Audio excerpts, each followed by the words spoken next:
आज हम करेंगे D and F block elements. तो अगर आप ये चैप्टर फर्स्ट टाइम भी पढ़ रहे हो तो आपको टेंशन लेने की कोई ज़रूरत नहीं है। आपके सारे कंसेप्ट्स इसी वीडियो में क्लियर होंगे और जब ये वीडियो ख़त्म होगी आपको प्रॉपर वे से अच्छी तरह से D and F block elements ख़त्म होएगा और समझ भी आएगा आपको। ठीक है, बस पूरी वीडियो एंड तक देखनी है और कॉपी पेन खोल लीजिए, जो सा आपको मतलब नोट करने का पॉइंट लगता है आप करिए। ठीक है, सो स्टार्ट करते हैं D and F block elements. The elements, सबसे पहले D and F block elements होते क्या, देखो डी और एफ ब्लॉक जो एलिमेंट्स हैं, ये देखो ये एस होता है, एस ब्लॉक होता है ना इधर, और इधर होता है पी ब्लॉक। और एस और पी के जो बीच में होता है उसे हम डी ब्लॉक एलिमेंट्स कहते हैं। इसलिए ये बीच में है ना, इसलिए इसका नाम ट्रांजिशन रखा गया। क्या रखा गया इसका नाम? ट्रांजिशन। समझ रहे हो? देखो, the elements which lie between S and P block elements in the periodic table, periodic table में एस और पी के बीच में जो लाई होता है उसे हम क्या कहते हैं? ट्रांजिशन एलिमेंट्स कहते हैं। ट्रांजिशन एलिमेंट्स क्या होते हैं? इनकम्प्लीटली फिल्ड डी ऑर्बिटल्स, जिनके पास कम्प्लीटली फिल्ड डी ऑर्बिटल्स नहीं होते उन्हें हम क्या कहते हैं? ट्रांजिशन एलिमेंट्स कहते हैं। ओके, अब हम देखते हैं इलेक्ट्रॉनिक कॉन्फ़िगरेशन, जो कि बहुत ही ईजी है। सो देखो, electronic configuration D block elements की देखो इसमें क्या होता है? n-1 डी 1 से लेके 10 तक और ns 1 से लेके 2 तक, ये होता है। समझ रहे हो? ये क्या किसकी कॉन्फ़िगरेशन होती है? डी ब्लॉक एलिमेंट्स की कॉन्फ़िगरेशन होती है। अब देखो, अब ये सारे एलिमेंट्स होते हैं 3D सीरीज़ के। हम डी ब्लॉक में किस किस को पढ़ते हैं? 3D सीरीज़ को पढ़ते हैं, 4D सीरीज़ को पढ़ते हैं एंड 5D सीरीज़ को पढ़ते हैं। ये जो सारी सीरीज़ है ना, मेनली मोस्टली हमने 3D सीरीज़ को पढ़ना है। डी ब्लॉक के अंदर 3D सीरीज़ को हम ज़्यादातर पढ़ेंगे। 4D 5D थोड़ा इतना नहीं होता 3D में। एफ ब्लॉक में लेंथेनॉइड्स और एक्टिनॉइड्स आएगा, वो हम थोड़ा आगे जाके पढ़ेंगे। अभी हम 3D सीरीज़ को ज़्यादा पढ़ेंगे। ओके, तो देखो ये क्या है? ये 3D सीरीज़ है। देखो, scandium, titanium, vanadium, chromium, manganese, iron, cobalt, निकल, कॉपर, जिंक, ये सब क्या है? 3D सीरीज़ है। अब देखो, इसे लर्न कैसे कर सकते हो आप? सक टी व कृमन फी को नी कू जन। ठीक है, दोबारा बोल देती हूँ, सक टी व कृमन फी को नी कू जन। ओके, इसका एटॉमिक नंबर 21 है, जैसे टाइटेनियम का 22 है, वेनेडियम का 23 है, क्रोमियम का 24 है, ऐसे ऐसे। ठीक है, अब देखो स्कैंडियम, देखो ये जो है ना, ये ट्रिक के अकॉर्डिंगली देखो, इधर 1 है ना तो डी के ऑर्बिटल में भी इधर 1 आएगा, इधर 2 है ना तो इधर भी 2 आ जाएगा, इधर 3 है तो इधर भी 3 आ जाएगा। ठीक है, इधर 4 है तो इधर, हाँ जो ये स्टार वाले हैं ना, इनमें एक्सेप्शंस होती हैं, अभी मैं आपको एक्सप्लेन करूँगी। मैंगनीज इधर 5 है तो इधर भी 5 आ जाएगा। एस में सब में 2 होता है एक्सेप्शंस को छोड़ के, स्टार जहाँ लगा है वो। अब कोबाल्ट में इधर 7 है तो इधर भी 7 होगा। निकल में इधर 8 है तो इधर भी 8 होगा। कॉपर में इधर 9 है, ये एक्सेप्शन है, अभी मैं बताऊँगी आपको। जिंक में इधर देखो 30 है, इधर 10 होगा। अब देखो ऐसा क्यों होता है, समझो इस चीज़ को। जो क्रोमियम होता है ना, क्रोमियम का एटॉमिक नंबर क्या है? 24 है। क्या है एटॉमिक नंबर? 24। तो हम क्या सोचते हैं, इधर 4 है तो हम क्या सोचते हैं? 3D 4S1 होना, सॉरी 4S2 होना चाहिए ना, यही चीज़ होनी चाहिए ना हम जो सोचते हैं। बट ये हम सोचते हैं, एक्चुअल में क्या होता है? एक्चुअल में ये होता है कि देखो, अगर ये एक इलेक्ट्रॉन ले ले तो ये हाफ फिल्ड स्टेबल हो जाएगा, जो कि बहुत ज़्यादा स्टेबल है, तो ये स्टेबिलिटी गेन कर लेगा। तो ये क्या करता है? इनके बीच में गैप कम होता है और एक इलेक्ट्रॉन यहाँ से यहाँ आ जाता है, तो ये क्या हो जाएगा? 3D 5 4S1 हो जाएगा। क्या हो जाएगा? ये 3D 5 4S1, एक इलेक्ट्रॉन यहाँ पे जंप कर गया। अब ये क्या हो गया? Half filled stable. क्या हो गया? ये हाफ फिल्ड स्टेबल हो गया। इसलिए स्टेबिलिटी के कारण क्या करता है? एक इलेक्ट्रॉन इधर जंप हो जाता है। ठीक है, अब आती बात कॉपर की। कॉपर का एक्सेप्शनली कॉन्फ़िगरेशन देख लेते हैं। कॉपर देखो, कॉपर का एटॉमिक नंबर क्या है? 29। दोबारा लिखती हूँ, 29। इधर देखो 9 है तो हम क्या सोचते हैं? इसकी कॉन्फ़िगरेशन क्या होगी? 3D 9 4S2 है ना। तो क्या होता है? इन दोनों के बीच में एनर्जी गैप कम होता है और एस वाला जो पर में क्या होता है? 29 इसका एटॉमिक नंबर होता है, 3D 9 4S2 होता है। तो इसकी कॉन्फ़िगरेशन हम ये सोचते हैं, बट एक्चुअल में क्या होता है? कॉन्फ़िगरेशन, इन दोनों के बीच में एनर्जी गैप कम होता है, इसलिए एक इलेक्ट्रॉन इधर से इधर जंप कर जाता है। ठीक है, तो देखो 3D 10 4S1 हो जाता है। ठीक है, समझ आ गई। इसकी कॉन्फ़िगरेशन क्या होती है? अब देखो, ये ऊपर वाला हाफ फिल्ड हुआ था, अब नीचे वाला फुल फिल्ड कॉन्फ़िगरेशन। ये क्या अटेन कर लेगा? फुली फिल्ड कॉन्फ़िगरेशन अटेन कर लेगा। समझ रहे हो मैं क्या कह रही हूँ? Fully filled configuration completely stable हो जाएगा, इसलिए कॉपर क्या होना चाहता है? स्टेबल। ऑब्वियसली हर एक एलिमेंट स्टेबल तो होना चाहेगा, इसलिए क्या करता है? एक इलेक्ट्रॉन इससे ले लेता है, और क्रोमियम भी ऐसे ही करता है। ठीक है, समझ आ गई? इसलिए इनकी कॉन्फ़िगरेशन ऐसी होती है। ठीक है बच्चे, अब हम नेक्स्ट पेज करते हैं। अब हम वही देखेंगे, exceptional configuration of chromium and copper, जो अभी हमने आपको समझाई थी। क्रोमियम का एटॉमिक नंबर 24 होता है, उसकी जो कॉन्फ़िगरेशन है ना, जो एक्सपेक्ट करते हैं हम कॉन्फ़िगरेशन, वो क्या है? 3d4 4s2। बट इनके बीच में एनर्जी गैप कम होने की वजह से एक इलेक्ट्रॉन जंप कर लेता है और ये हाफ फिल्ड स्टेबल हो जाता है। उसी तरह कॉपर की बात आएगी। कॉपर का एटॉमिक नंबर 29 है। एक्सपेक्टेड कॉन्फ़िगरेशन क्या है? इधर देखो, इधर 9 है तो हम सोचते हैं इधर भी 9 आता है, बट एक्चुअल में ऐसा नहीं होता। इनके बीच में एनर्जी गैप कम होने के कारण और फुल फिल्ड स्टेबल होने के चक्कर में क्या करता है? एक इलेक्ट्रॉन इससे ले लेता है और इधर जंप हो जाता है। ठीक है, अभी हमने देखा कि जो ट्रांजिशन एलिमेंट्स होते हैं, उनकी जो इलेक्ट्रॉनिक कॉन्फ़िगरेशन होती है वो क्या होती है? इनकम्प्लीटली फिल्ड होती है। जो ट्रांजिशन एलिमेंट्स होते हैं ना, उनकी जो कॉन्फ़िगरेशन होती है, मतलब उनके पास जो डी ब्लॉक एलिमेंट्स होते हैं, डी ऑर्बिटल जो होता है ना, डी ऑर्बिटल, उसके अंदर इनकम्प्लीटली फिल्ड होते हैं वो। ठीक है ना, वो कम्प्लीटली फिल्ड नहीं होते हैं। डी ब्लॉक के जो एलिमेंट्स हैं वो कम्प्लीटली फिल्ड नहीं होते हैं। ठीक है, कम्प्लीटली फिल्ड नहीं होते हैं ये, तो इसलिए उन्हें हम कहते हैं, देखो मैं यहाँ पे समझाती हूँ। ट्रांजिशन का मतलब क्या होता है? ट्रांजिशन का मतलब ये है कि इनकम्प्लीटली फिल्ड डी ऑर्बिटल। क्या मतलब होता है? इनकम्प्लीटली फिल्ड डी ऑर्बिटल, ये इसका मतलब है। प्लस अनपेयर्ड इलेक्ट्रॉन होना। क्या होना? अनपेयर्ड इलेक्ट्रॉन होना। समझ आ? But why zinc, cadmium and mercury are not consider as transition elements? ये डी ब्लॉक के ही एलिमेंट्स है तीनों। ये 3D सीरीज़ का है, ये 4D सीरीज़ का है, ये 5D सीरीज़ का है। ओके, ठीक है, तो 3D 4D और 5D सीरीज़ के अंदर इन्हें हम ट्रांजिशन एलिमेंट्स क्यों नहीं कहते, जबकि ये डी ब्लॉक के एलिमेंट्स हैं? ऐसा क्यों होता है, मैं आपको बताती हूँ।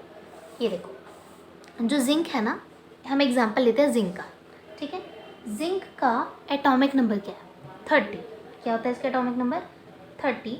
एंड इसकी कॉन्फ़िगरेशन क्या होती है? 3d10 4s2 होती है। क्या होती है? 3d10 4s2। ये क्या है? ये कम्प्लीटली फिल्ड है। क्या है ये? कम्प्लीटली फिल्ड है। तो इसलिए ट्रांजिशन का डेफिनेशन क्या थी हमारे पास? यहाँ मैंने लिखी थी, ये इनकम्प्लीटली फिल्ड होना। बट ये क्या है भाई? ये तो कम्प्लीटली फिल्ड है। प्लस अनपेयर्ड इलेक्ट्रॉन होना। यहाँ पे तो सारे पेयर्ड होंगे। देखो ना, डी का ऑर्बिटल बना के देख लो, 1 2 3 4 5, 10 इलेक्ट्रॉन बने ना, 1 2 3 4 5 6 7 8 9 10। तो ये क्या है? ये सारे पेयर्ड हैं, इसलिए। समझ आ गई आपको? ठीक है, तो transition elements are those which are partially filled d orbitals. Partially filled मतलब इनकम्प्लीटली फिल्ड डी ऑर्बिटल्स होते हैं। But zinc, cadmium and mercury have fully filled configuration.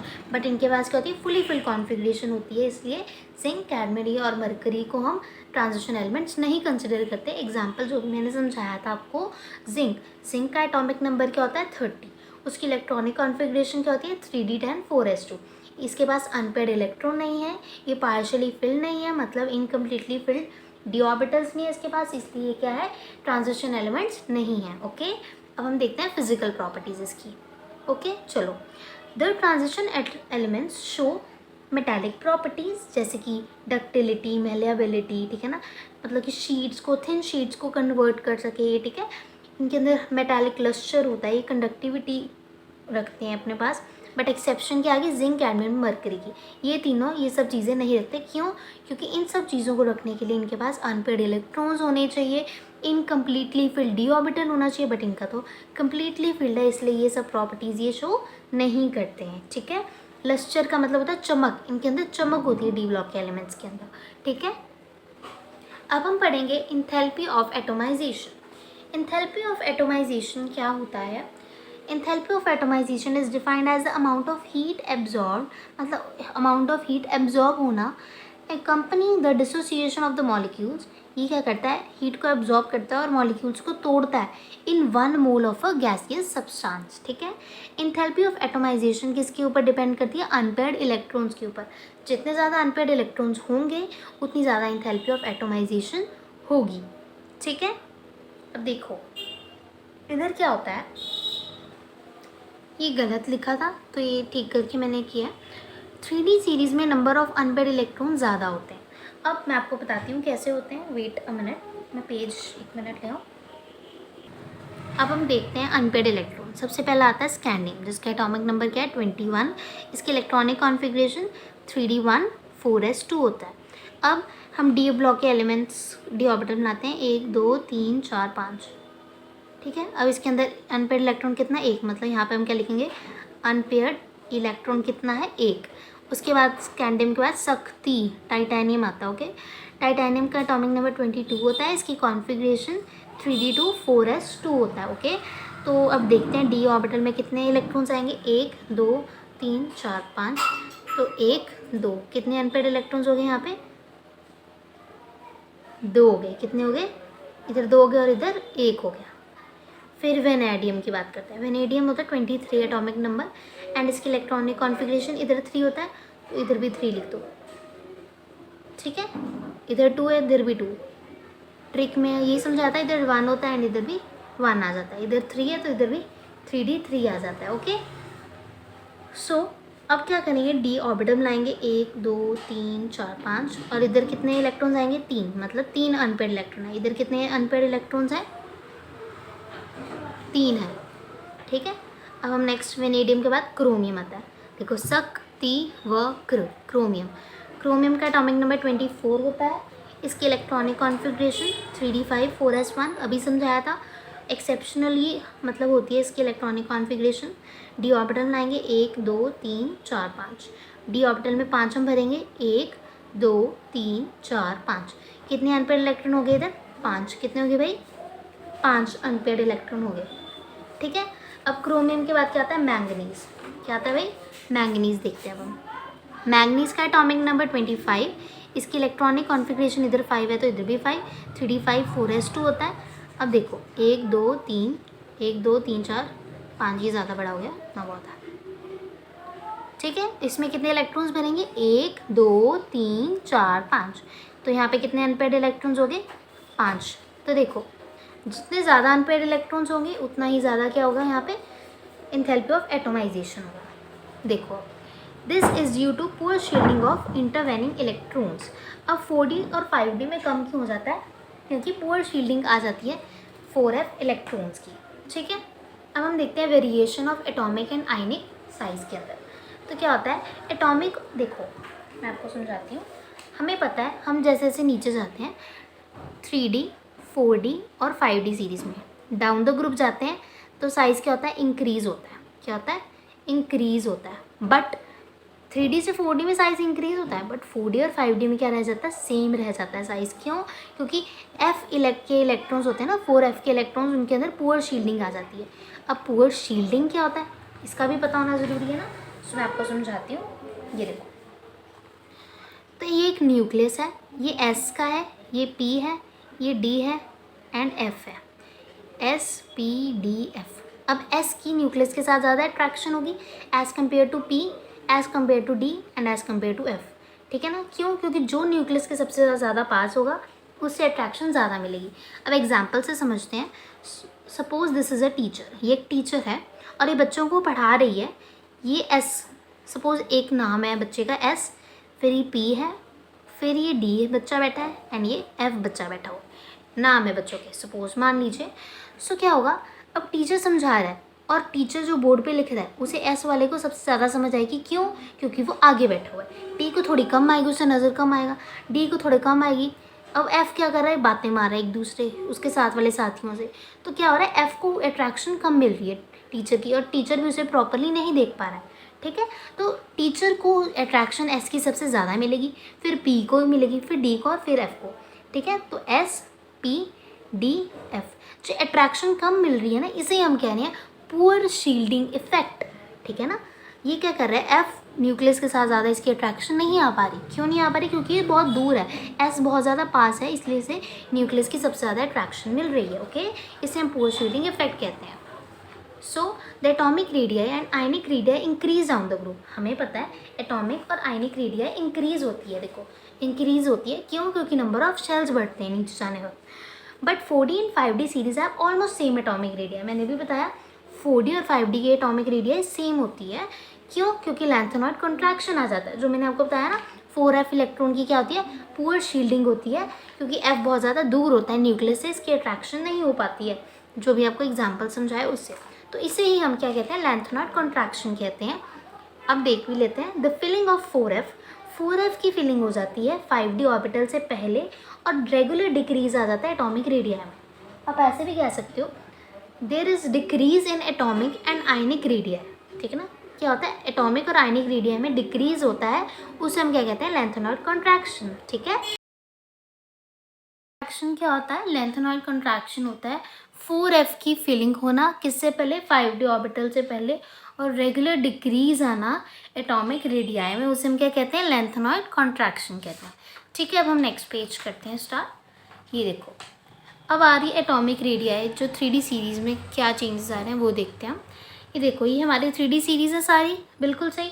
अब क्या आ रहा है, हमें पता है, ये देखो मैं आपको बताती हूँ, हमें क्या पता है, अलोंग द पीरियड के अलोंग जब हम चलते हैं, ऐसे चलते हैं, ठीक है, तो क्या होता है, साइज़ इंक्रीज नहीं होता, साइज़ सेम ही रहता है, ठीक है ना। साइज़ क्या रहता है, रिमेन सेम। सेम क्यों रहता है, क्योंकि एक ही शेल में इलेक्ट्रॉन्स आई जा रहे हैं, आई जा रहे हैं, आई जा रहे हैं। तो क्या हो रहा है, देखो ये न्यूक्लियस के अंदर, ये देखो ये जो एक शेल है उसी के अंदर इलेक्ट्रॉन्स आ रहे हैं, आ रहे हैं, आई जा रहे हैं। तो क्या हो रहा है, कंजस्टेड हो रहा है काम, ठीक है, टाइट हो रहे हैं, और वो क्या हो रहा है, इससे न्यूक्लियस की अट्रैक्शन, मतलब इलेक्ट्रॉन्स की अट्रैक्शन न्यूक्लियस से बढ़ जाएगी, राइट। सपोज देखो, एक बेंच पे ये 2 बच्चे बैठे हुए हैं, बट यहीं मैंने क्या किया, इसी बेंच पे 1 2, सॉरी ये ज़्यादा बड़ा होगा ना, इतने बेंच रखते हैं, इसी बेंच पे इतने बच्चे बैठ गए, 1 2 3 4 5।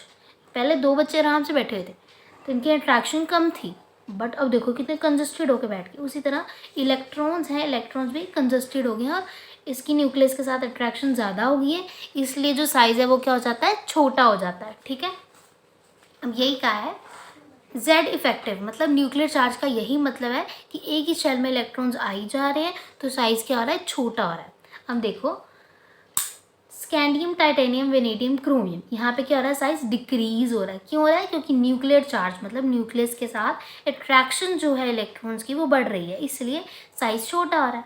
बट अब यहाँ पे क्या हो रहा है, ड्यू टू जेड इफेक्टिव, मतलब एक तो न्यूक्लियर चार्ज, मतलब कि जो न्यूक्लियस के साथ अट्रैक्शन है इलेक्ट्रॉन्स की वो, और शील्डिंग इफेक्ट, मतलब शील्डिंग इफेक्ट होता है कि एफ के इलेक्ट्रॉन्स जो होते हैं ना वो पार्टिसिपेट करना बंद कर देते हैं, दोनों इक्वल हो जाते हैं, इसलिए इनका साइज़ भी सेम हो जाता है। और लास्ट में क्या हो जाता है, इनका साइज़ बढ़ जाता है, क्यों, क्योंकि शील्डिंग इफेक्ट आ जाता है, ठीक है। आगे हम देखते हैं, as we know down the group atomic radii increases. हमें पता है जैसे जैसे हम नीचे जाते हैं साइज इंक्रीज होता है, बट 4D और 5D सीरीज में सेम रह जाता है। ऐसा क्यों, क्योंकि लैंथेनॉइड कॉन्ट्रैक्शन आ जाता है, ठीक है। क्या आ जाता है, लैंथेनॉइड कॉन्ट्रैक्शन आ जाता है। ये देखो, हमें पता है 3D सीरीज़ होती है, 4D सीरीज़ और 5D सीरीज़ होती है, ठीक है। 3D 4D 5D के अंदर क्या होता है, हम यहाँ पर जाते हैं ना, 3D से 4D में जाते हैं, साइज़ क्या होता है, इंक्रीज़ होता है। बट 4D और 5D पे जब जाते हैं साइज़ क्या रह जाता है, रिमेन सेम। ये क्या रह जाता है, सेम ही रह जाता है साइज़, ठीक है। क्यों रह जाता है, क्योंकि 4f के इलेक्ट्रॉन्स जो हैं वो पार्टिसिपेट नहीं करते, पार्टिसिपेट करना बंद कर देते हैं, और इसी चीज़ को हम क्या कहते हैं, लैंथेनॉइड कॉन्ट्रैक्शन। इसे हम क्या कहते हैं, लैंथेनॉइड कॉन्ट्रैक्शन, समझ आई। इसी कारण अब 4D, ये देखो ये है 3D सीरीज़ कोई, ये 4D सीरीज़ और ये 5D सीरीज़, ठीक है। 4D सीरीज़ का कोई एलिमेंट है ZR और 5D का है HF। अब क्या होगा, down the group size increase होता है क्योंकि नंबर ऑफ शेल्स बढ़ते हैं, बट 4D 5D में एक्सेप्शन है लैंथेनॉइड कॉन्ट्रैक्शन की, 4f के इलेक्ट्रॉन पार्टिसिपेट नहीं करते, इसलिए साइज रिमेन सेम, ओके। अब देखो, as we know down the group size increases, but 4D 5D series जो है उनका साइज सेम रहता है लेंथेनॉइड कॉन्ट्रैक्शन की वजह से। अब इन्होंने एग्जाम्पल दिए दो एलिमेंट्स का, ये एनसीईआरटी में भी एग्जाम्पल गिवन है। ZR और HF जो है, ZR की एटॉमिक रेडियस 160 पिकोमीटर है, HF की एटॉमिक रेडियस 159 पिकोमीटर है, मतलब थोड़ी ऑलमोस्ट सेम ही है दोनों की। ZR and HF have same physical and chemical properties and have same atomic radii due to lengthened contraction. lengthened contraction की वजह से ZR और HF की सेम है। यही चीज़ ना कि ZR and HF have same atomic radii why, यही क्वेश्चन 2022 में पूछा गया। ठीक है, तो ये इंपॉर्टेंट है, ये आपको पता होना चाहिए क्यों सेम होती है एटॉमिक रेडियाई, क्योंकि लेंथेनॉइड कॉन्ट्रैक्शन आ जाता है इसीलिए। ओके, आगे डेंसिटी देखते हैं। वो डेंसिटी क्या होता है? Mass by volume. अब देखो अलॉन्ग द पीरियड जाएंगे तो एटॉमिक नंबर बढ़ेगा, जैसे जैसे एटॉमिक मास बढ़ेगा तो डेंसिटी भी बढ़ती है। अभी आपको याद होना चाहिए स्कैंडियम एंड ऑस्मियम की डेंसिटी कम होती है, इरिडियम की सबसे हाईएस्ट होती है। ठीक है, अब अब हम देखेंगे मेल्टिंग पॉइंट के बारे में। ठीक है, अब सबसे पहले देखो मेल्टिंग पॉइंट होता क्या। ये देखो मेल्टिंग पॉइंट की सारी बातें करेंगे अपन। मेल्टिंग पॉइंट याद रखो किसके डायरेक्टली प्रोपोर्शनल है? अनपेयर्ड इलेक्ट्रॉन्स के। इतनी चीज़ आपको पता होनी चाहिए, मेल्टिंग पॉइंट अनपेयर्ड इलेक्ट्रॉन के डायरेक्टली प्रोपोर्शनल है। अब 3D सीरीज, 4D सीरीज और 5D सीरीज में, 3D सीरीज में सबसे हाईएस्ट क्रोमियम का होता है। किसका होता है? क्रोमियम का। 4D सीरीज में 5D सीरीज में होता है टंगस्टन का, 4D में एमओ का। ठीक है, समझ आ गई। अब ये क्यों होता है? ये जिसके ज़्यादा अनपेयर्ड इलेक्ट्रॉन्स होंगे उसका ही मेल्टिंग पॉइंट ज़्यादा होगा ना। अब क्रोमियम का मेल्टिंग पॉइंट क्यों ज़्यादा होता है? देखो क्रोमियम का एटॉमिक नंबर 24 होता है। इसकी एक्सेप्शनल कॉन्फ़िगरेशन जो आपको स्टार्टिंग में बताई थी 3D5 4s1 होती है, राइट। अब देखो इसके पास अनपेयर्ड इलेक्ट्रॉन्स कितने हैं? ये मैंने डी का ऑर्बिटल बनाया 1 2 3 4 5, तो ये 5 इलेक्ट्रॉन्स इसके अंदर भरेंगे, 1 2 3 4 5, और एस में भी 1 भरेंगे। ठीक है, तो टोटल कितने अनपेयर्ड इलेक्ट्रॉन हो गए? इधर अनपेयर्ड इलेक्ट्रॉन्स हो गए 6 इलेक्ट्रॉन्स हो गए। पूरी 3D सीरीज में 6 से ज़्यादा किसी के है ही नहीं, इसलिए 3D सीरीज में सबसे हाईएस्ट मेल्टिंग पॉइंट किसका है? क्रोमियम का। यही चीज़ लिखी है in 3D series chromium has highest melting point. Melting point are directly proportional to unpaired electrons. उसी तरह 4D सीरीज में भी इसके पास अनपेयर्ड इलेक्ट्रॉन ज़्यादा है, इसलिए इसका मेल्टिंग पॉइंट भी ज़्यादा है। उसी तरह टंगस्टन। और आपको याद रखना है पूरे डी ब्लॉक एलिमेंट्स में, किसमें? पूरे डी ब्लॉक एलिमेंट्स के अंदर, वैसे तो हमें पता है 3D सीरीज में इसका हाईएस्ट है, 4D में इसका एंड 5D के इसमें, बट सबसे हाईएस्ट अगर मेल्टिंग पॉइंट कहे, हाईएस्ट मेल्टिंग पॉइंट किसका है? टंगस्टन। किसका है? टंगस्टन का। आपको याद होना चाहिए, यही क्वेश्चन 2022 के सैम्पल पेपर में 1 नंबर का पूछा गया। ठीक है, आपको पता होना चाहिए। तो W has the highest melting point, ये क्या है? 5D सीरीज का एलिमेंट है। Tungsten has the highest melting point among the D block elements. Okay, समझ आ गई। टंगस्टन का सबसे हाईएस्ट मेल्टिंग पॉइंट होता है पूरे डी ब्लॉक एलिमेंट्स में। अभी एनसीईआरटी का ग्राफ है। अब देखो ये 3D सीरीज है, इसमें क्रोमियम है। क्रोमियम देखो सबसे ऊपर है ना, क्रोमियम का सबसे हाईएस्ट होता है क्या? वो मेल्टिंग पॉइंट। क्यों? इसके पास नंबर ऑफ अनपेयर्ड इलेक्ट्रॉन्स भी है। ठीक है, बट मैंगनीज का एक्सेप्शनली कम हो जाता है। मैं आपको बताती हूँ कैसे हो जाता है मैंगनीज का कम। Just wait. आपको पता है मैंगनीज का एटॉमिक नंबर क्या है? 25। इसकी इलेक्ट्रॉनिक कॉन्फ़िगरेशन इधर 5 होता है, इधर भी 5 आ जाता है ना, 3D5 4s2 ट्रिक के अकॉर्डिंगली 3D5 4s2 होता है। अब देखो इसके पास अनपेयर्ड इलेक्ट्रॉन कॉन्फ़िगरेशन क्या है? 3 5 4s2, तो 1 2 3 4 5, तो 1 2 3 4 5। डी में कितने भर गए? 5। एस में तो भरेंगे ही नहीं, क्योंकि देखो ना ये तो पेयर्ड है, अनपेयर्ड चाहिए, तो अनपेयर्ड इलेक्ट्रॉन्स कितने हो गए? 5 हो गए, इसलिए मैंगनीज का मेल्टिंग पॉइंट कम आ जाता है। ये देखो हल्का सा नीचे आ गया ना। ठीक है, और एमओ का सबसे ज़्यादा होता है, टंगस्टन का सबसे ज़्यादा होता है। ठीक है, आपको याद रखना है। देखो पूरी इस ग्राफ में सबसे हाईएस्ट टंगस्टन का, ये सबसे ऊपर है ना वो। ठीक है, समझ आ गई। अब आगे देखते हैं why d block elements have high melting point. क्यों होता है हाई मेल्टिंग पॉइंट? क्योंकि इनके पास इंटर एटॉमिक मेटालिक बॉन्डिंग होती है, स्ट्रॉन्ग इंटर एटॉमिक इंटरेक्शन होती है, और हाई इंथैल्पी ऑफ एटोमाइजेशन होती है। इंथैल्पी ऑफ एटोमाइजेशन भी अनपेयर्ड इलेक्ट्रॉन्स के ऊपर डिपेंड करती है। ठीक है, और जो कि हमने ऑलरेडी पढ़ लिया था। अब हम देखेंगे आयनाइजेशन एंथैल्पी। आयनाइजेशन एंथैल्पी क्या होता है? The energy required to remove, ठीक है ना, the energy required to remove an electron ठीक है। एक इलेक्ट्रॉन को निकालने में जितनी एनर्जी खर्च हो रही है, जितनी एनर्जी लग रही है, उसे हम आयनाइजेशन एंथैल्पी कहते हैं। ठीक है। अब क्रोमियम की आयनाइजेशन एंथैल्पी कम होती है। क्यों होती है? क्योंकि वो स्टेबल कॉन्फिगरेशन देता है। देखो क्यों होती है कम, देखो समझो इस चीज़ को। क्रोमियम का एटॉमिक नंबर 24 है, इसकी कॉन्फिगरेशन 3d5 4s1 है। अब क्या हो रहा है, अब कह रहे क्रोमियम एक इलेक्ट्रॉन दे देगा, ईजिली दे देगा, इसलिए एनर्जी कम लगेगी। क्यों दे देगा? क्योंकि इसे हाफ फील्ड स्टेबिलिटी मिल रही है ना, तो ये हाफ फील्ड स्टेबल होना चाहेगा, इसलिए। समझ आइए ऐसा क्यों हो रहा है? तो क्रोमियम क्या करेगा? हाफ फील्ड स्टेबल होना चाहेगा, इसलिए Cr+1 जो एनर्जी है कम लगती है। Chromium has low ionization enthalpy because loss of 1 electron, एक इलेक्ट्रॉन लूज करने से ये स्टेबल कॉन्फिगरेशन मिल जाएगी, जो कि 3d5 है। 3d5 4s1 से 3d5 हो जाएगी। अब जिंक कह रहे जिंक की आयनाइजेशन एंथैल्पी ज़्यादा होती। क्यों होती? देखो जिंक का एटॉमिक नंबर 30 होता है, इसकी कॉन्फिगरेशन 3d10 4s2 होती है। ठीक है। उसके बाद देखो 3d10 4s2 होती है, और जैसे ये 2 इलेक्ट्रॉन लूज़ कर देगा, अरे लूज़ कैसे करेगा? देखो कम्प्लीटली फिल्ड है ना, ये 3d10 4s2 कम्प्लीटली फिल्ड है पूरा ही, तो इससे निकालना मुश्किल है, राइट। अब जिंक कैडमियम मरकरी की भी आयनाइजेशन एंथैल्पी ज़्यादा होती है। क्यों? देखो जिंक कैडमियम मरकरी की आयनाइजेशन एंथैल्पी ज़्यादा क्यों होती है? क्योंकि ये फुली फिल्ड होते हैं। जो फुली फिल्ड है ना, उसकी आयनाइजेशन एंथैल्पी हमेशा हाई ही होगी, क्योंकि इलेक्ट्रॉन निकालना मुश्किल है, क्योंकि वो स्टेबल है। ठीक है ना। अब मैग्नीज की थर्ड आयनाइजेशन एंथैल्पी हाई होती है, वो देखते हैं क्यों होती है। ये देखो इसकी मैंगनीज की कह रहे थर्ड आयनाइजेशन एंथैल्पी हाई होती है। अब इस बात को समझते हैं कैसे होती है। मैंगनीज का एटॉमिक नंबर 25 होता है, हमें पता है बिल्कुल। इसकी इलेक्ट्रॉनिक कॉन्फिगरेशन जैसे इधर 5 है तो इधर भी 5 आ जाएगा, राइट। 3d5 4s2 होती है। अब क्या होगा, तीसरा इलेक्ट्रॉन निकालना है ना हमने, Mn3+, तो 2 इलेक्ट्रॉन ईजिली निकल जाएंगे यहाँ से। बट एक इलेक्ट्रॉन जब हम यहाँ से निकालेंगे तो बहुत ज़्यादा एनर्जी लगेगी, क्योंकि हाफ फील्ड है। हाफ फील्ड बहुत ज़्यादा स्टेबल होता है, इसलिए इसकी आयनाइजेशन एंथैल्पी क्या होगी? ज़्यादा होगी। ठीक है, समझ आ गई। आगे third ionization enthalpy of iron is very small. अब आयरन की बहुत ज़्यादा कम है, क्यों? देखते हैं। आयरन का atomic number 26, electronic configuration 3d6 4s2 होती है। ओके।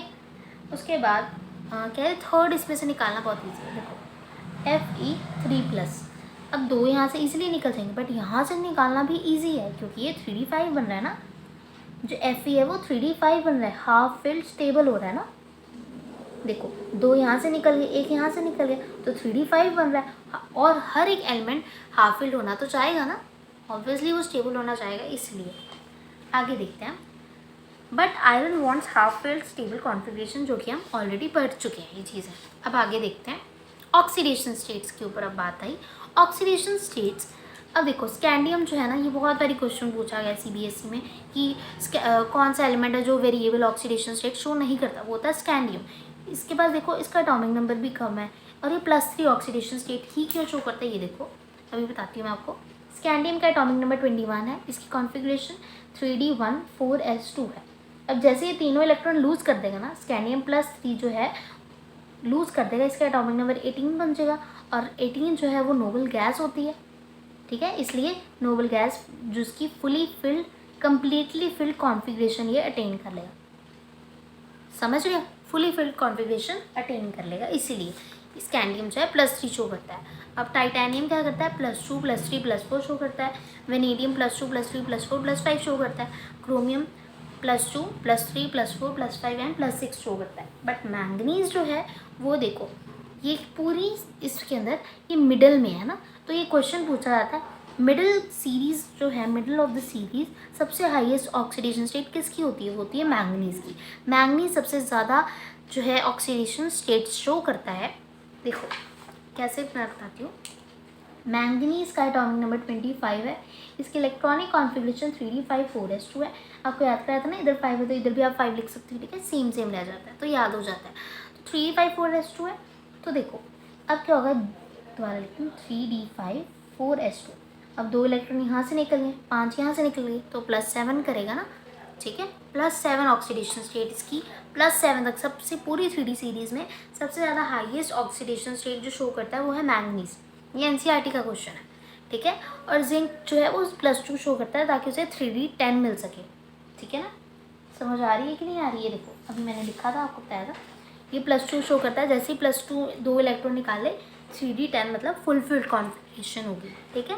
आगे, the greatest number of oxidation states occur or near the middle of the series. कह रहे सबसे ज़्यादा ऑक्सीडेशन स्टेट मिडल में शो होती है। मिडल में ना, देखो सबसे पूरी सीरीज में मिडल में है, वो है manganese. Manganese for example exhibits all the oxidation state, सारी ऑक्सीडेशन स्टेट शो करता है +2 से +7 तक, ठीक है। अब scandium +2 is virtually unknown, scandium +2 नहीं शो करता कभी भी, हमेशा +3 ही शो करता है, इसे याद कर लो। स्कैंडियम इंपॉर्टेंट बता देती हूँ, स्कैंडियम है, मैंगनीज है, जिंक है और कॉपर है, ठीक है, समझ आ गई। आगे, titanium +4 is more stable then Ti+3 और Ti+2, ऐसा क्यों है, समझो इस चीज़ को, अभी मैं आपको बताती हूँ। देखो कह रही टाइटेनियम +4 ज़्यादा स्टेबल है, ऐसा क्यों है, +3 और +2 से। टाइटेनियम +4 इज मोर स्टेबल, ऐसा क्यों होता है। अब देखो टाइटेनियम का एटॉमिक नंबर क्या है, 22, इसकी इलेक्ट्रॉनिक कॉन्फ़िगरेशन 3d2 4s2। अब क्या हो रहा है +4, जैसे ये +4 निकाल देगा तो इसका एटॉमिक नंबर 18 हो जाएगा, जो कि नोबल गैस है। नोबल ये क्या अटेन कर लेगा, नोबल गैस कॉन्फ़िगरेशन अटेन कर लेगा, इसलिए ये क्या चाहता है, Ti+4 ज़्यादा स्टेबल है, ठीक है ना। स्टेबल है किससे, Ti+3 और +2 से। देखो 3 इलेक्ट्रॉन निकाले तो 3d1 बच जाएगा, तब भी स्टेबल नहीं होगा। +2 जब ये 2 इलेक्ट्रॉन निकाले 2 बच के, तब भी स्टेबल नहीं हुआ, इसलिए। Okay, next cheese, the variability of oxidation state characteristic of transition elements arises out of incompletely field of D orbitals. कह रहे ऑक्सीडेशन स्टेट में चेंजेस क्यों आते हैं, क्योंकि इनकम्प्लीट फिल्ड होते हैं ना डी ऑर्बिटल्स, इसलिए, ठीक है। अब Cr+6 जो है डाइक्रोमेट की फॉर्म में मिलता है एसिडिक मीडियम में, जो कि स्ट्रॉन्ग ऑक्सीडाइजिंग एजेंट होता है। अब देखो इसकी हम ऑक्सीडेशन स्टेट निकाल के दिखाती हूँ। Cr2O7 2- ये डाइक्रोमेट होता है, Cr2O7 2-, 2x एक ऑक्सीजन पे -2 चार्ज इंटू 7, ऊपर जो लिखा है वो इक्वल टू में जाता है। 2x - 14 इज इक्वल टू -2, -2 + 14 12, तो x की वैल्यू आ गई 6, ठीक है। तो Cr+6 किसकी फॉर्म में मिलता है, डाइक्रोमेट में, ठीक है। ऑक्सीडेशन स्टेट्स भी होगी हमारी। अब हम देखेंगे इलेक्ट्रोड पोटेंशियल, क्या देखेंगे अब हम, इलेक्ट्रोड पोटेंशियल, जो कि इम्पॉर्टेंट है। अब मैं आपको चीज़ समझाती हूँ जिससे आपको इजीली समझ आएगी। ये देखो, समझो इस चीज़ को ध्यान से, क्या होता है इलेक्ट्रोड पोटेंशियल, हम इलेक्ट्रोकेमिस्ट्री में पढ़ते हैं ज़्यादा, ठीक है। इलेक्ट्रोड पोटेंशियल में क्या होता है, अगर कोई चीज़ अनस्टेबल से स्टेबल में जा रही है, अगर कोई एलिमेंट अनस्टेबल से स्टेबल की तरफ जा रहा है, तो वो क्या हो जाएगा, उसका इलेक्ट्रोड पोटेंशियल क्या हो जाएगा, नेगेटिव हो जाएगा। बट एक एक्सेप्शन आ जाती है, अगर कोई बेवकूफ़ एलिमेंट, बेवकूफ़ी कहेंगे उसे, जो स्टेबल से अनस्टेबल में जा रहा है। अब कौन सा एलिमेंट स्टेबल से अनस्टेबल होना चाहेगा, कोई भी नहीं चाहेगा, बट ये क्या चाहता है, ये चाहता है स्टेबल से अनस्टेबल जा रहा है, तो ये इसका इलेक्ट्रोड पोटेंशियल पॉजिटिव हो जाएगा, ठीक है। और ये सिर्फ एक्सेप्शन कहाँ आती है, कॉपर में आती है, ठीक है, कॉपर में हमें मिलती है, ठीक है। अभी आप पढ़ोगे ऐसा क्यों होता है, कैसे होता है, ठीक है। बस इतनी चीज़ याद रखो, जो चीज़ अनस्टेबल से स्टेबल की तरफ जा रही है वो नेगेटिव होगा उसका इलेक्ट्रोड पोटेंशियल, और जो स्टेबल से अनस्टेबल की तरफ जा रहा है उसका इलेक्ट्रोड पोटेंशियल पॉजिटिव होगा, ठीक है। अब देखते हैं the unique behaviour of copper having a positive electrode potential. अब कह रहे यूनिक बिहेवियर किसका है, कॉपर का, उसका इलेक्ट्रोड पोटेंशियल पॉजिटिव होता है, ऐसा क्यों। Copper has high enthalpy of atomisation, उसकी इंथैल्पी ऑफ एटोमाइजेशन भी हाई होती है, और हाइड्रेशन इंथैल्पी क्या होती है, कम होती है। ये भाई पॉइंट लर्न कर लो, 2022 के जो पेपर है ना उसमें एक क्वेश्चन पूछा गया है कि जो कॉपर है उसका इलेक्ट्रोड पोटेंशियल पॉजिटिव क्यों होता है, ये इंपॉर्टेंट आपको पता होना चाहिए। इसमें 2 पॉइंट्स आपको लिखना है, इसकी इंथैल्पी ऑफ एटोमाइजेशन हाई होती है, इसकी हाइड्रेशन इंथैल्पी कम होती है, ठीक है। अब मैंगनीज 2+ हाफ फिल्ड कॉन्फ़िगरेशन है, देखो कैसे। हमें पता है मैंगनीज का एटॉमिक नंबर क्या है, मैंगनीज का atomic number 25, configuration 3d5 4s2। तो जैसे ही 2 इलेक्ट्रॉन लूज करेगा हाफ फिल्ड बन जाएगा, तो वही चीज़ इन्होंने कही है। निकल has highest negative hydration enthalpy, निकल के पास सबसे ज़्यादा नेगेटिव हाइड्रेशन एंथैल्पी होती है, ये भी याद रखना है आपने, ओके। अब देखो आगे, अब इसका मतलब क्या होता है, देखो M2 + M3+ क्या मतलब होता है इसका, देखो अब M2 + M, ये इसका मीनिंग देखो, इसका मीनिंग ये होता है कि M2+ जो है ना, M इसका मतलब है ये जो चीज़ है ना वो यहाँ से यहाँ जाना चाहती है क्योंकि वो स्टेबल हो रही है, अनस्टेबल हो रही है। देखो कोई चीज़ यहाँ से यहाँ क्यों जाना चाहेगी, क्योंकि वो स्टेबल हो रहा है इसीलिए, ठीक है। अब उसी तरह ये है M3+ और M2+। अब क्या हो रहा है इधर, M2+ क्या जाना चाहता है, M2+ M3+ में जाना चाहता है क्योंकि इसे स्टेबिलिटी मिल रही होगी इसलिए जाना चाहता है, ठीक है ना। अब स्कैंडियम देखो, स्कैंडियम जो है नोबल गैस कॉन्फ़िगरेशन अटेन कर लेता है जब तीनों इलेक्ट्रॉन लूज कर लेता है ना, हमें पता ही है। अब देखो स्कैंडियम 2+, एग्जाम्पल ले रही हूँ, और स्कैंडियम 3+, इसका स्कैंडियम का एटॉमिक नंबर क्या होता है 21, इसकी इलेक्ट्रॉनिक कॉन्फ़िगरेशन क्या होती है 3d1 4s2। अब स्कैंडियम 2+, जब उसने 2 इलेक्ट्रॉन लूज करे तो 3d1 होगी जो कि अनस्टेबल है ना, बट देखो स्कैंडियम 21 एटॉमिक नंबर में उसकी कॉन्फ़िगरेशन 3d1 4s2 है। जब उसने तीनों इलेक्ट्रॉन लूज कर दिए ना उसका एटॉमिक नंबर 18 हो गया जो कि नोबल गैस कॉन्फ़िगरेशन अटेन कर लेता है, ठीक है। इसलिए Sc3+ जो है वो नोबल गैस कॉन्फ़िगरेशन अटेन कर लेता है, ठीक है। आगे Zn2+ भी स्टेबल कॉन्फ़िगरेशन होती है क्योंकि Zn का एटॉमिक नंबर क्या होता है क्या होता है 3d10 4s2 होता है, ठीक है। और 4s2 2 इलेक्ट्रॉन लूज कर लिए तो वो स्टेबल हो गया ना। अब Mn2+ भी हाफ फिल्ड, अभी देखा हमने Mn2+ कैसे हाफ फिल्ड कॉन्फ़िगरेशन अटेन कर लेता है। अब Fe3+, वो देख लेते हैं एक बारी।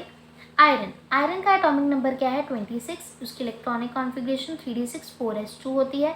जैसे उसने 3 इलेक्ट्रॉन लूज किए तो 3d5 उसकी बन गई ना, और हाफ फिल्ड होता है जो कि वो, इसीलिए हाफ फिल्ड कॉन्फ़िगरेशन उसने अटेन कर ली। समझ आई। आगे अब हम देखते हैं trends in stability of higher oxidation state. क्या ट्रेंड्स हैं ऑक्सीडेशन स्टेट में। अब देखो the ability of fluorine to stabilize the highest oxidation state is due to their higher lattice energy. अब फ्लोरीन जो है ना उसकी स्टेबिलिटी है वो हाईएस्ट ऑक्सीडेशन को स्टेबलाइज करता है, क्यों, क्योंकि इसकी लैटिस एनर्जी सबसे हाईएस्ट होती है, ठीक है। VF5 एंड CrF6 की बॉन्ड एंथैल्पी हायर होती है, कोवलेंट बॉन्ड्स, ठीक है। फ्लोराइड जो है इंस्टेबिलिटी शो करता है कम ऑक्सीडेशन स्टेट में, जैसे VX2, ठीक है ना, कोई भी क्लोरीन ब्रोमीन आयोडीन, ये थोड़ा बहुत कुछ खास नहीं है, बस ये चीज़ आपको पता नहीं चाहिए। फ्लोरीन जो है वो स्टेबल ऑक्सीडेशन स्टेट क्यों शो करता है, क्योंकि हायर लैटिस एनर्जी होती है इसके पास, ठीक है। अब एक क्वेश्चन आ गया जो कि इंपॉर्टेंट है, Y Cu2+ show disproportion reaction, क्यों शो करते हैं, क्योंकि अनस्टेबल होता है ये एक्वा सॉल्यूशन में। Cu+ जो है वो क्या हो जाता है, अनस्टेबल हो जाता है इसलिए, ठीक है। 2Cu+, Cu2++Cu, अब हम पहले भी पढ़ा था लो हाइड्रेशन एंथैल्पी होती है इसकी, ठीक है। आपको याद होनी चाहिए तीनों लाइनें, ठीक है। और ये रिएक्शन भी, ये इंपॉर्टेंट है, ये पूछी जाती है CBSE के एग्जाम्स में, सो याद रखना आप, ओके। ऑक्साइड्स, अब ऑक्साइड्स में आपको मेन चीज़ याद रखनी है, मैंगनीज +7 में जो सबसे हाईएस्ट बनाता है Mn2O7, ठीक है। मैंगनीज देखो अब ये ऑक्सीजन जो है ऑक्सीजन के साथ मिलके इतनी हाईएस्ट ऑक्सीडेशन स्टेट क्यों शो कर देता है, ये क्वेश्चन पूछा गया है। क्योंकि देखो मैंगनीज इसलिए ऐसे शो कर देता है क्योंकि ऑक्सीजन मल्टीपल बॉन्ड्स बना सकता है बट फ्लोरीन ऐसे नहीं बना सकता, ठीक है। अब वेनेडियम देखो +6 शो करता है, स्कैंडियम सिर्फ +3 ऑक्सीडेशन में स्टेट शो करता है, ठीक है। ये चीज़ें आपको पता होनी चाहिए ऑक्साइड्स के बारे में, ठीक है। +7 जो है Mn2O7 के साथ ही शो करता है, क्यों, क्योंकि जो मैंगनीज क्योंकि जो ऑक्सीजन है ना वो क्या मल्टीपल बॉन्ड्स बना सकता है एज़ कम्पेयर टू फ्लोरीन नहीं बना सकता बट मैंगनीज बना सकता है, ठीक है। इसलिए +7 ऑक्सीडेशन स्टेट शो करता है, ठीक है। अब हम आगे देखते हैं फॉर्मेशन ऑफ कलर कंपाउंड्स। अभी कलर कंपाउंड्स क्यों बनाते हैं, ठीक है ना, डी ब्लॉक के कलर कंपाउंड्स इसलिए बनाते हैं क्योंकि इनके पास अनपेयर्ड इलेक्ट्रॉन्स होता है। बस इतनी चीज़ याद रख लो, कोई भी डी ब्लॉक का एलिमेंट कलर कब शो करेगा, वो तब शो करेगा जब उसके पास अनपेयर्ड इलेक्ट्रॉन्स होंगे, ठीक है। सपोज एक एग्जांपल ले लो Sc3+, ठीक है। स्कैंडियम का एटॉमिक नंबर 21 है, उसकी कॉन्फ़िगरेशन 3d1 4s2 होगी। जब तीनों इलेक्ट्रॉन्स लूज कर लेगा तो इसके पास कोई भी अनपेयर्ड इलेक्ट्रॉन थोड़ी बचा, इसके पास तो नोबल गैस आ गई, डाया मैग्नेटिक हो गया ना, इसलिए कलर शो नहीं करेगा, ठीक है। अब अगर मैं बात करूँ मैंगनीज़ की, मैंगनीज़ जो है उसकी कॉन्फ़िगरेशन 3d5 4s2 होती है, और ये अगर मैं Mn2+ की बात करूँ 2 इलेक्ट्रॉन निकल गए मतलब, और 1 2 3 4 5, डी में कितने इलेक्ट्रॉन्स है 1 2 3 4 5 इलेक्ट्रॉन्स है, और इसके पास अनपेड इलेक्ट्रॉन्स कितने हैं, 5 है, इसलिए कलर शो करेगा क्योंकि इसके पास अनपेड इलेक्ट्रॉन्स हैं, ठीक है।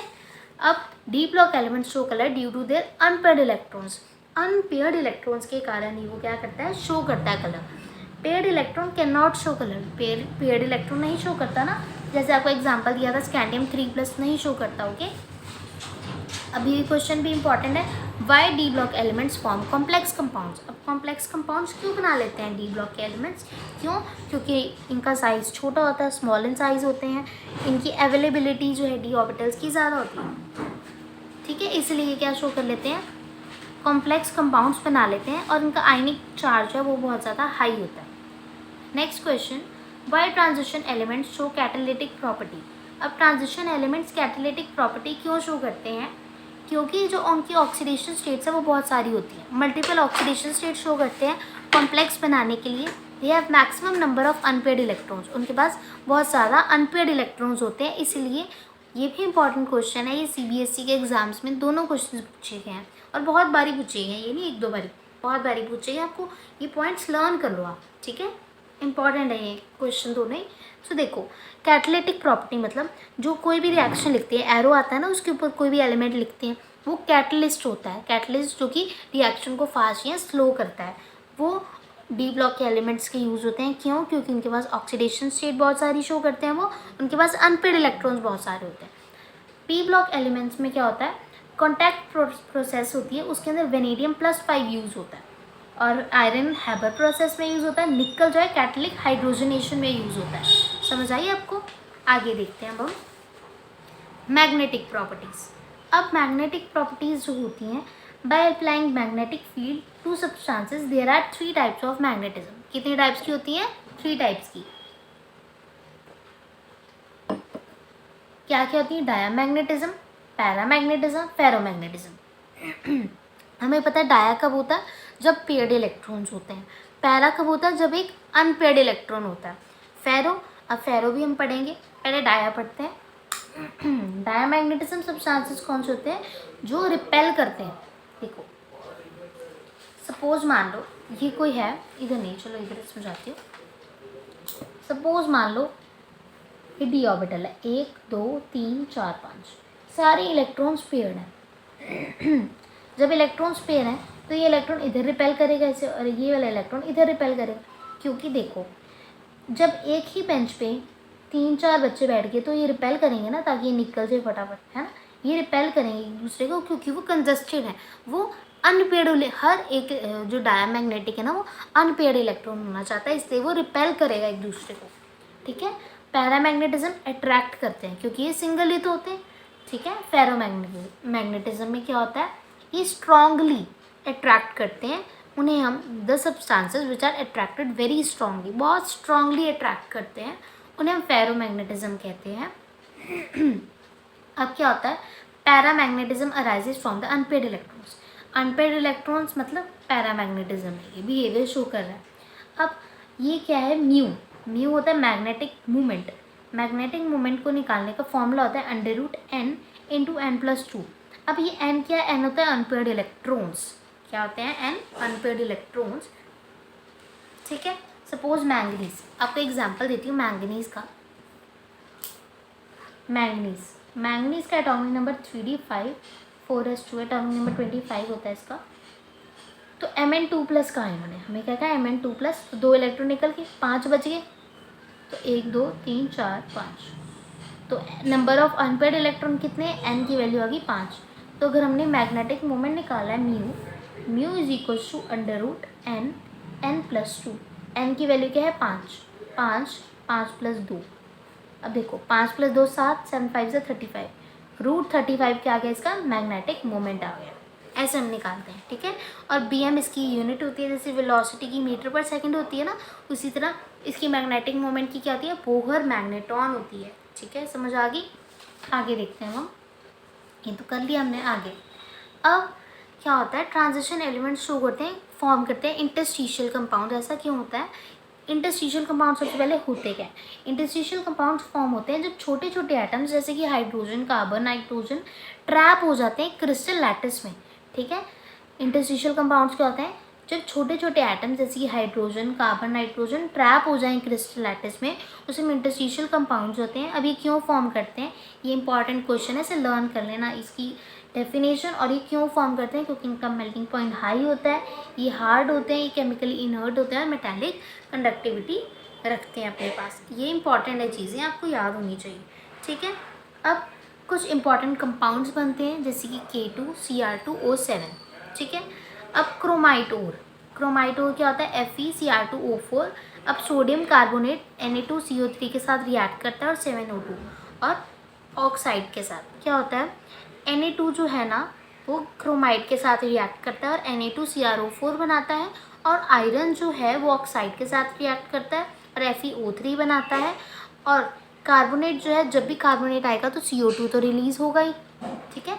आगे Na2Cr2O7 यही चीज़ सेम लिख दी और KCl के साथ रिएक्ट कराया तो डाइक्रोमेट बन गया, जिसे हमने बनाना था वो चीज़ बन गई। तो क्या बन गया, dichromate K2Cr2O7 plus NaCl react हो गया। ये इंपॉर्टेंट है ये रिएक्शन। अब हम आगे देखते हैं।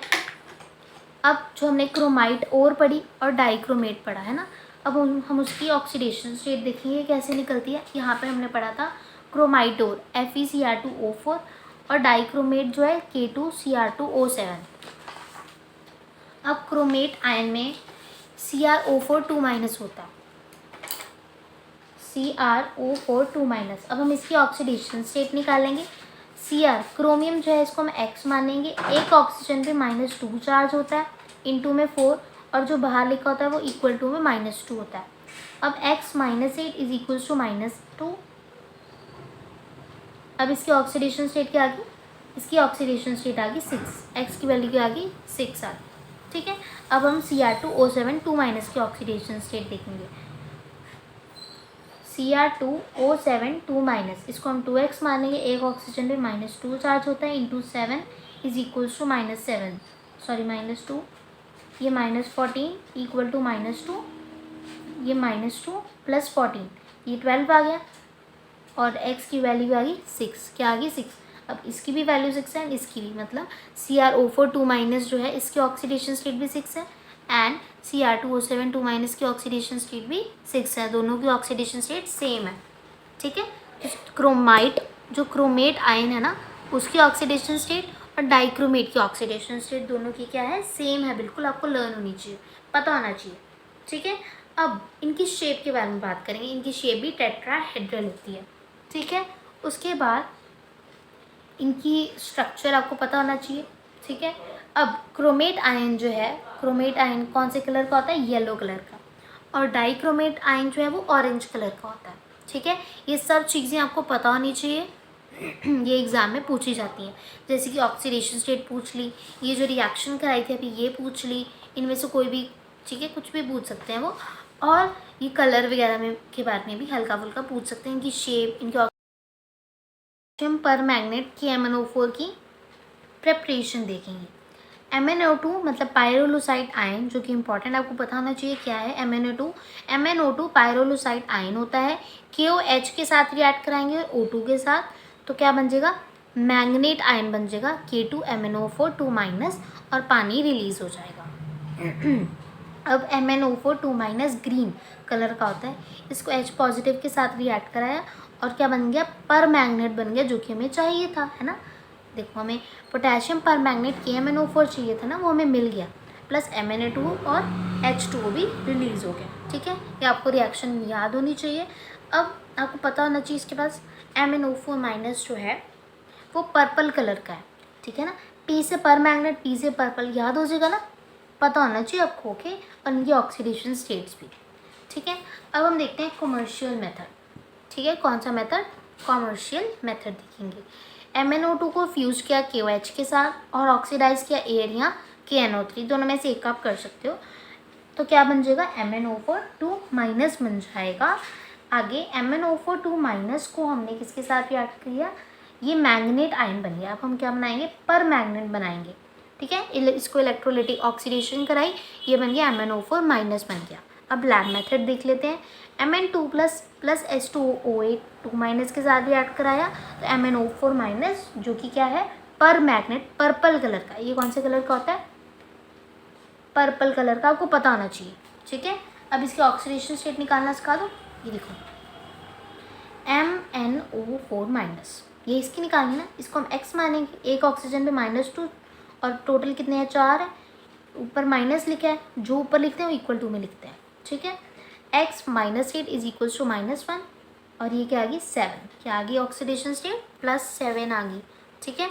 अब देखो जो पर मैग्नेट है वो होता है MnO4 माइनस और इसका स्ट्रक्चर ऐसा होता है, ये डायामैग्नेटिक होता है और पर्पल कलर में, P से पर मैग्नेट, P से ही पर्पल, आप याद रख सकते हो।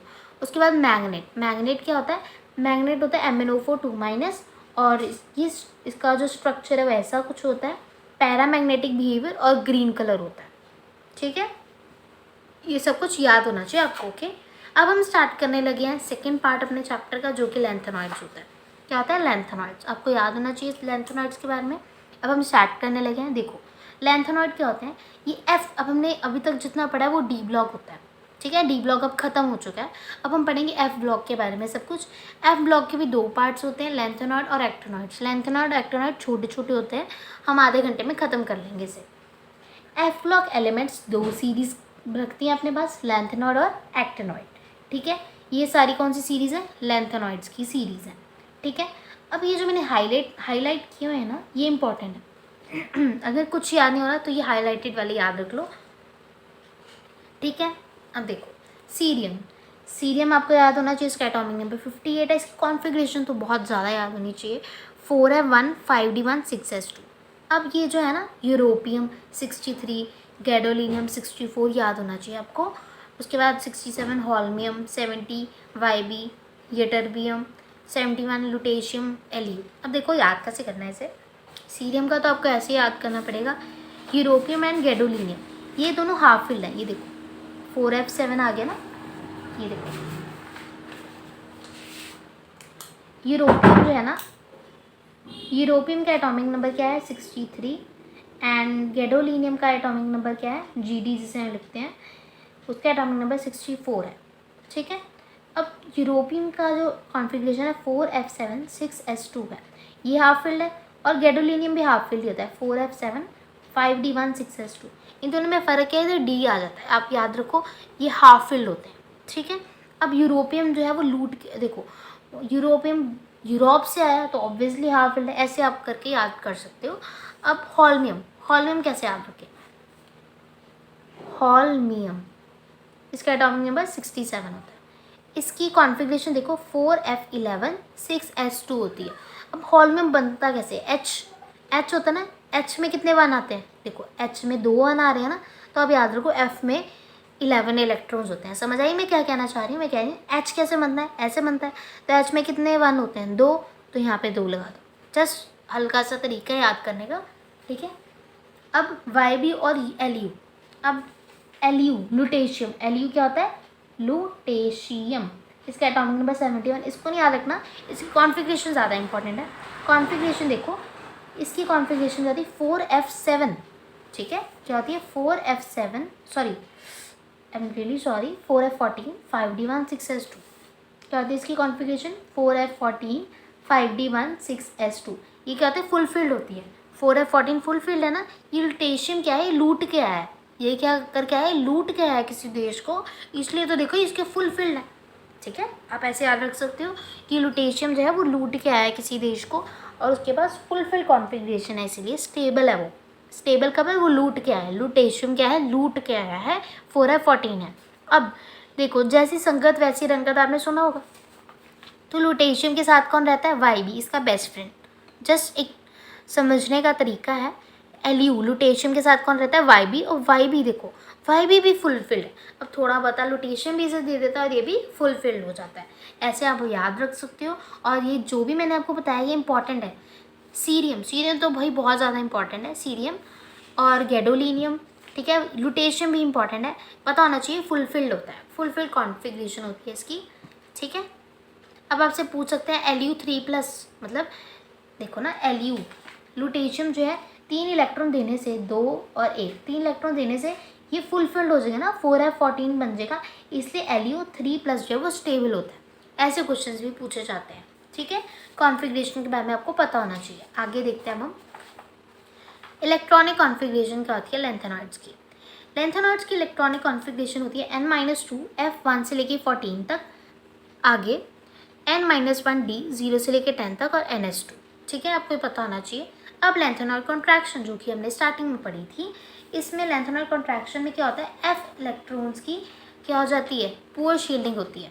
अब हमें पता है ये न्यूक्लियस है, फिर s होगा, फिर p d f। f बहुत ज़्यादा दूर है इसलिए उसकी न्यूक्लियस के साथ इंट्रैक्शन कम होती है, इसलिए 4f इलेक्ट्रॉन्स की क्या होती है, पुअर शील्डिंग हो जाती है। समझ आ गई? The study in decrease in the size of lanthanoids. ठीक है, ये भी मैंने आपको चीज़ समझाई थी, दोबारा समझा देती हूँ। हमें पता है एक होती है 3D series, 4D series, 5D series.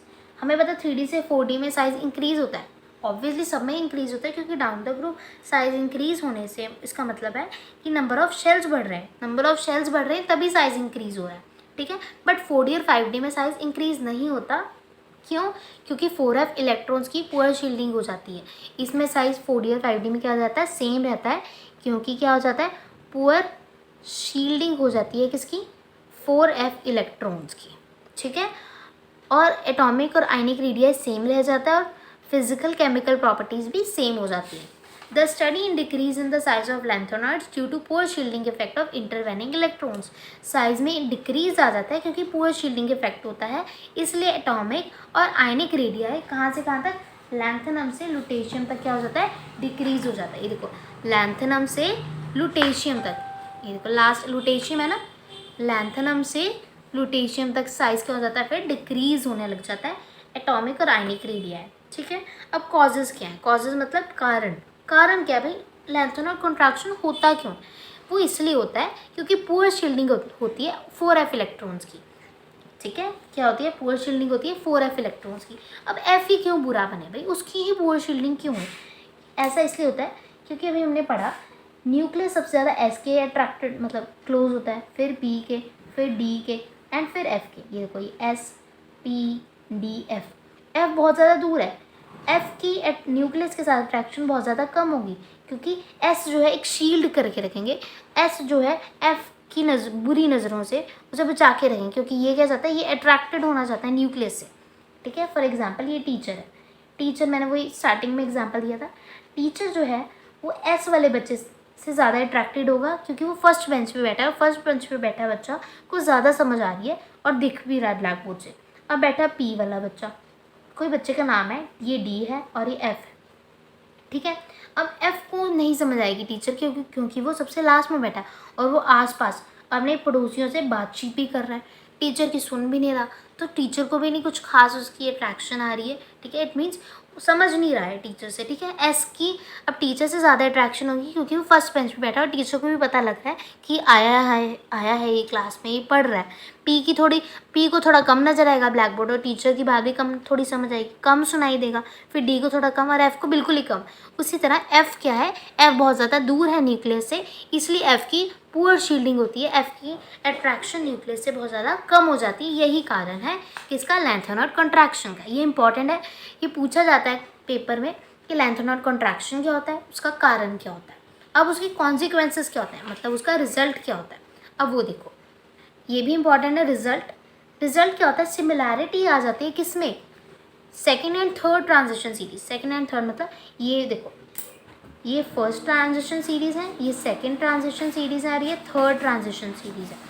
4D और 5D का जो साइज़ है वो सेम रह जाता है क्योंकि लैंथेनॉइड कॉन्ट्रैक्शन आ जाती है, मतलब पुअर शील्डिंग इफेक्ट हो जाता है। As we know down the group size increases, हमें पता है down the group size increase होता है from first to second series, मतलब फर्स्ट टू सेकेंड मतलब 3D से 4D में साइज इंक्रीज हो जाता है। ठीक है, as we know down the group size increases from first series to second series, size increases. But the third transition series, जो ये थर्ड ट्रांजिशन सीरीज है ना, ये 5D सीरीज़ का साइज़ 4D सीरीज़ से सेम होता है, दोनों का सेम साइज़ होता है। But third transition series have similar size to those of corresponding members of the second series, मतलब जो थर्ड ट्रांजिशन सीरीज़ है वो सेकेंड से सेम होता है। 5D और 4D सीरीज़ का साइज़ बिल्कुल सेम होता है। अब हमने स्टार्टिंग में भी ये पढ़ा था, ZR और HF जो होते हैं ना, ये देखो ZR और HF, ये 4D और 5D सीरीज़ के एलिमेंट्स होते हैं इनका साइज सेम क्यों होता है, क्योंकि लेंथन और कॉन्ट्रैक्शन की वजह से। देखो ZR का एटॉमिक रेडियस 160 पिकोमीटर है, HF का 159 है, इनका सेम है, ऑलमोस्ट सेम एटॉमिक रेडियस है, क्योंकि लेंथन और कॉन्ट्रैक्शन आ जाता है ना, इसीलिए। अब इनकी ऑक्सीडेशन स्टेट देख लेते हैं। आपको मैं बता दूं, इंपॉर्टेंट है ये सब चीज़ें। लेंथन और कॉन्ट्रैक्शन क्या होता है, इनके कॉजेज़ क्या होते हैं, इनके कॉन्सिक्वेंसेस क्या होते हैं, एग्जाम में पूछा जाता है, आपको ये तीनों चीज़ें पता होनी चाहिए। अब ऑक्सीडेशन स्टेट, ये भी इंपॉर्टेंट होता है हल्का फुल्का। तो ऑक्सीडेशन स्टेट में देखो क्या होता है, टिपिकल ऑक्सीडेशन स्टेट होती है, लैंथेनॉइड +3 शो करते हैं। अब ज़्यादातर सारे लैंथेनॉइड्स क्या शो करते हैं, +3 ऑक्सीडेशन स्टेट शो करते हैं। The elements which show +2 and +4 oxidation state, वो एलिमेंट्स जो +2 शो करते हैं। अब यूरोपियम +2 क्यों शो करता है, क्योंकि वो हाफ फिल्ड, उसको स्टेबिलिटी मिल रही है। ऑब्वियसली हर एक एलिमेंट हाफ फिल्ड स्टेबल तो होना चाहेगा ना, इसलिए हाफ फिल्ड स्टेबल होना चाहता है। तो इलेक्ट्रॉन लूज करके ये हाफ फिल्ड स्टेबल हो जाएगा, इसलिए ये 2+ शो करता है। अब YB भी 2+ शो करेगा, क्योंकि जैसे ही 2 इलेक्ट्रॉन लूज करेगा ये फुलफिल्ड कॉन्फिग्रेशन अटेन कर लेगा। सीरियम भी 4 इलेक्ट्रॉन लूज करना चाहेगा, 4f2 6s2, जैसे ही 4 इलेक्ट्रॉन लूज करेगा ना, ये जिनॉन, इसकी कॉन्फ़िगरेशन जो है नोबल गैस की कॉन्फ़िगरेशन अटेन कर लेगा, इसीलिए फुलफिल्ड होना चाहता है, फुलफिल्ड होना चाहता है, नोबल गैस कॉन्फ़िगरेशन अटेन करना चाहता है। ठीक है। Lanthanoid show limited number of oxidation state. Lanthanoids come oxidation state show करते हैं, ये इंपॉर्टेंट है। क्यों शो करते हैं, +2 +3 +4 बस 3 ऑक्सीडेशन स्टेट शो करते हैं, उसमें से +3 कॉमन है, +2 +4 कहीं कहीं शो करता है। अब ऐसा क्यों होता है, क्योंकि एनर्जी गैप 4f और 5d में बहुत ज़्यादा होता है। क्या होता है, 4f ऑर्बिटल में और 5d, है ना, 4f देखो, 4f और 5d ऑर्बिटल में लार्ज होता है एनर्जी गैप। अब देखो कोई इलेक्ट्रॉन अगर 5d के पास आना चाहेगा, कैसे आएगा, एनर्जी गैप, मतलब गैप बहुत ज़्यादा है ना, यही अगर गैप कम होता तो इलेक्ट्रॉन जंप इजीली कर पाता, बट इलेक्ट्रॉन जंप नहीं कर सकता क्योंकि इनके पास गैप बहुत ज़्यादा है। ठीक है। Lanthanoids show limited number of oxidation state because the energy gap between 4f and 5d is large, बहुत ज़्यादा होता है। ठीक है। अब हम देखते हैं इनकी इंपॉर्टेंट करेक्टरिस्टिक्स मतलब विशेषताएं लैंथेनॉइड्स की क्या होती हैं, आपको पता नहीं चाहिए, हल्की फुल्की मतलब पता होना चाहिए इसके बारे में। Lanthanoids silvery white soft metals होते हैं, ये टार्निश हो जाते हैं, मतलब काले पड़ जाते हैं हवा के अंदर। इनका मेल्टिंग पॉइंट ज़्यादा होता है, ये हाई मतलब गुड कंडक्टर होता है हीट और इलेक्ट्रिसिटी की, इनकी हाई डेंसिटी होती है। लैंथेनॉइड सिल्वरी वाइट मेटल्स होते हैं, ये पैरामैग्नेटिज्म शो करते हैं Lu3+ और La3+ में। पैरामैग्नेटिज्म क्यों शो करते हैं, क्योंकि इनके पास अनपेड इलेक्ट्रॉन्स होते हैं। अब ये कॉम्प्लेक्स कंपाउंड्स नहीं बना पाते, क्या नहीं बना पाते, कॉम्प्लेक्स कंपाउंड्स, ये गुड रिड्यूसिंग एजेंट होते हैं। अब केमिकल बिहेवियर मतलब केमिकल रिएक्शंस, लैंथेनॉइड कोई भी लैंथेनॉइड इसमें आ सकता है, हेलोजन के साथ रिएक्ट करेगा तो LnX3 बनाएगा, अगर इतने केल्विन पे रखेंगे तो Ln3C Ln2C3 ऐसे बनाएगा। अब लैंथेनॉइड को अगर हम डिल्यूट एसिड के अंदर रखेंगे, रिएक्ट कराएंगे तो लिबरेट करेगा गैस H2। अगर हम O2 के साथ रिएक्ट कराएंगे, बर्न करेंगे उसे तो Ln2O3 ऑक्साइड बनेगा उसका। अगर N2 के साथ रिएक्ट कराएंगे, उसे हीट करेंगे तो Ln बनेगा। देन हीट करेंगे सल्फर के साथ तो ये बनेगा, पानी के साथ रिएक्ट कराएंगे तो उसका ऑक्साइड बनेगा। ये इंपॉर्टेंट है, आपको पता होना चाहिए हल्का फुल्का इसके बारे में, बट इस पूछा नहीं जाता ज़्यादातर। ठीक है। अब आते हैं यूजेस, अब इसके इस्तेमाल क्या है, ठीक है, प्रयोग, ठीक है, यूजेस क्या है इसके वो हमने देखना है। यूजेस इसके ये हैं, इसका इंपॉर्टेंट यूज़ ये है, the important use of lanthanoid is in the production of steels to improve the strength and workability of steel. ये इम्प्रूव करता है स्ट्रेंथ को और वर्केबिलिटी किसकी, स्टील की। A well known alloys misch metal, ये इंपॉर्टेंट है, मिश मेटल के बारे में पूछा जाता है CBSE में कि मिश मेटल क्या है, मिश मेटल क्या कंसिस्ट करता है, आपको पता होना चाहिए। लैंथेनॉइड मेटल 95% अप्रॉक्सीमेटली कंटेन करता है, आयरन 5% अप्रॉक्सीमेटली कंटेन करता है और ट्रेसेस कंटेन करता है सल्फर, कार्बन, कैल्शियम और एल्यूमिनियम के। पता होना चाहिए मिश मेटल क्या होता है, मिश मेटल होता है लैंथेनॉइड मेटल, आयरन और ट्रेसेस इनके, और इनका ये भी पता होना चाहिए कितने परसेंटेज करता है कंटेन। ठीक है। अब मैक्सिमम अमाउंट क्या होती है मिश मेटल की, वो देखो।